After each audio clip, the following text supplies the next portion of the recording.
আপনি জানেন আপনার জীবনের সবচেয়ে শক্তিশালী কণ্ঠটা কার?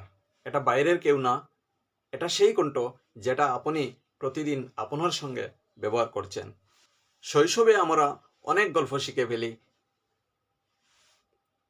কেউ বলে আপনি ব্যর্থ, কেউ বলে আপনি যথেষ্ট ভালো নয়, কেউ বলে আপনি পারবেন না, ইত্যাদি অনেক গল্প।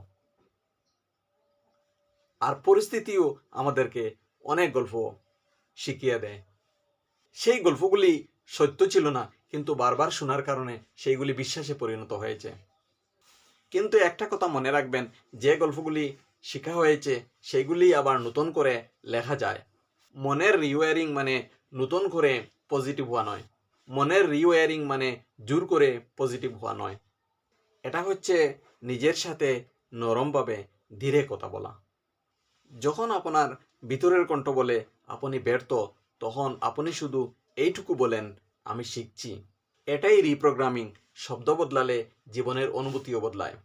আপনি আপনার পুরনো গল্প নন, আপনি সেই মানুষ যে নতুন করে গল্প শিখছে, লিখতে শুরু করছে। আর ভিডিওটি ভালো লাগলে একটি লাইক দিয়ে দেন। চ্যানেলে নতুন হলে চ্যানেলটি সাবস্ক্রাইব করুন। ধন্যবাদ।